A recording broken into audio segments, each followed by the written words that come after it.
And you know, it's funny too, when everybody seems to think that this crisis was caused by the government's failure to bail out Lehman Brothers. That was the one thing they did right. Everything else they did wrong. And I think for one moment in time, they had some guts, and they launched a trial balloon. You know, they didn't bail out Lehman. And when it turned into the Hindenburg, you know, they all got cold feet. And now they bail out everybody. And one of the reasons initially that you had the strength in the dollar was there was a chance the government might actually do the right thing. Well, there's no chance of that now. So the dollar's just going to go down. And so once the dollar breaks through, you know, this support level, I think it's all over. I think it's going to be like a hot knife through butter.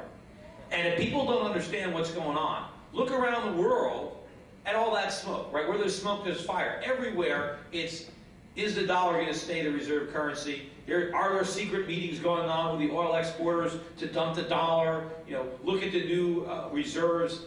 Numbers coming out a couple days ago. The dollar was only represented 1/3 of net new purchases of foreign reserves. 2/3 were mainly euro and Japanese yen. I mean, they called me up. I couldn't do the show because I was in Hawaii. It was a TV show, but it was in New Zealand. They were doing a special on the dollar losing its reserve currency status. I mean, it's all over the world, right, that this is going on. And it is going to happen. And it's not going to happen. Most people think this is something that's going to happen in 10 or 20 years. No, it's not going to happen. It's going to happen during this Obama administration. I don't think there's any chance that we can drag it on longer than that. Because once the world realizes that right? I mean, once people figured out that Bernie Madoff was running a Ponzi scheme, nobody wanted to lend them any more money, right? They're figuring that out. They understand, right, that Bernie Madoff shouldn't be in jail. He should be the Secretary of the Treasury. They know this. And what the world understands is, you know, if the fact that the dollar is the reserve currency, that's what gives our politicians a pass. That's what lets them get away with all this. See, most countries can't do this.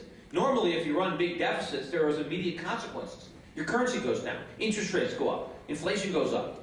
There's a stop to it. You know, we had this G20 meeting in Pittsburgh. And everybody agreed, including our president, that we need to address the global economic imbalances, that Americans need to save more and spend less. Fine, but everything that we're doing is the opposite of that. We're trying to encourage Americans to spend more. That's what all the stimulus is about, to get us to spend money, right?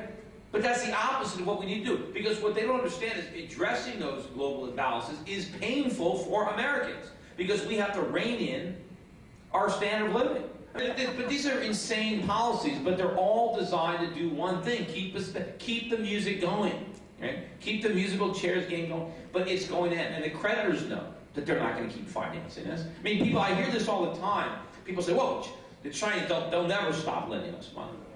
Well, yeah, just like housing prices will always go up, or internet stock prices will always go. Why? What's in it for them? We say, well, they get jobs out of the deal. Well, what's so great about a job, right? I mean, the key about jobs is, you know, productivity, what you earn, right? Everybody in the Soviet Union had a job. Problem is they didn't earn enough. They didn't earn anything. The communists gave everybody jobs. You know, all the slaves had jobs. Big deal, right? There was no unemployment for the slaves. They always had work to do, right? That wasn't the problem, right? The problem was that they didn't get to enjoy the fruits of their labor. Well, we've enslaved an entire nation. Well, we got the Chinese working so that we can consume, and they think they're getting the good end of the stick here, you know? So that's going to come to an end. They know that. And the Chinese, it's not just, we always say, well, they got $1 trillion, right? They got $1 trillion. They can't possibly walk out of this trade, right? They have to throw good money after bad forever, because if they stop buying the dollar, and I even hear people on CNBC, I mean, they'll talk about this and they'll say, well, the Chinese can't let the dollar collapse. They'll lose a bunch of money.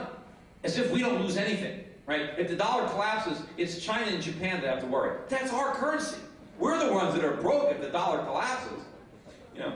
But instead of thinking about the $1 trillion, right? This is the trader, right? There is always an idea that, well, you don't want to admit that you were mistaken, and you're going to have this tendency to throw good money after bad, average yourself down. But at some point, every trader is going to cut and run. They're going to realize at some point that they're on the wrong side of the trade. And what's going to make the Chinese realize this is the extent to which we have just upped the ante.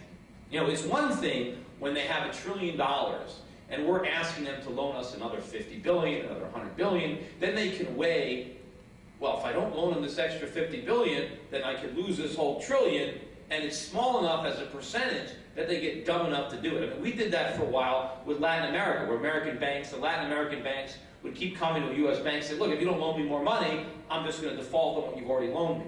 And the bankers would say, well, we don't want to do that. We don't have to write these loans down. Sure. So yeah, here's a little bit more. Eventually, you know, they realized that they did this, and it's just going to be forever. Well, what are we basically telling the Chinese? We are proposing $1 trillion a year deficits, right?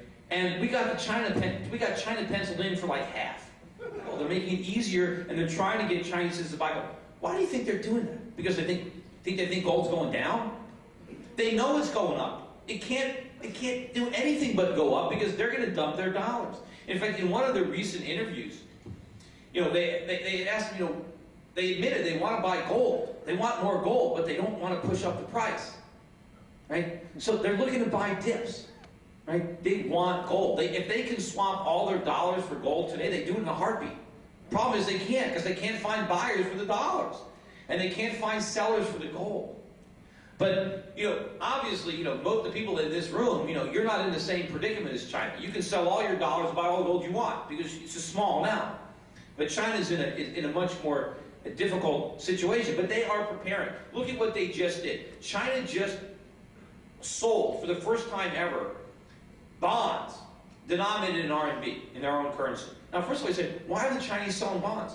Why are they borrowing money? They don't need that money. They got 2.3 trillion in reserve, right? You know, why would they borrow? That's like, why would Bill Gates take out a car loan, right? I mean, it doesn't make any sense. They're doing it to try to create a bond market for their currency. Well, why would they be doing that? Well, obviously, they're trying to prepare, set the stage to move away from the U.S. dollar. That's what they're doing. They're creating liquidity in their currency. The world is gearing up for this, and we're like whistling past this graveyard, like it's not even happening. You know, this should be front story on the evening news every night. I mean, this is a big thing. Our credit card is about to be taken away. I mean, the reason that this country has been able to survive all these years is because we can print money instead of making stuff. See, normally when you trade products. We make products and we trade them for the products other people make. But because the dollar is the reserve currency, we don't have to make anything. We just print. And you don't need any capital to run a printing press. You just need ink, right? And so we can pay for all sorts of things. That is going to stop. You know, the reason the dollar was the reserve currency was because it was as good as gold. Before the dollar was the reserve currency, money was backed by gold, or currency was backed by gold, which is money. That's what gives it value. It's just a piece of paper. It doesn't cost anything to print. What gives it value is that there's gold there. Gold is expensive to mine. Gold just can't be, you know, made out of thin air. But what happened is at the end of the Second World War, we had all the gold, and we basically told the world, look, why back your currencies with gold? Just back them with a dollar. It's good as gold. For every $35 you have, we'll give you an ounce of gold. No problem. Meanwhile, we'll pay you interest. So we got the world to move off of the dollar standard onto the gold standard. That's what we did. We conned them. Now, the minute that happened, of course, politicians took advantage of that, particularly in the 1960s, right? The politicians had some big ideas. We had a war on poverty. We were going to make a great society. We were going to go to the moon. We were fighting in Vietnam. All these great things that politicians wanted to do, but they didn't want to pay for any of it. So we had deficits. And we kept exporting our dollars, which of course were backed by gold at the time. But a few smart people realized, wait a minute, America doesn't have this much gold. And they began to present their dollars to the U.S. Treasury for gold. And then the politicians had a choice to make. Do we fess up, devalue the dollar, cut back on all this spending, and No, they chose to default. And they told the world, we're not going to pay. It's basically like just, those checks are no good, we're not going to give you the gold that we promised. Now, the dollar lost about 2/3 of its value in the 6 or 7 years following that.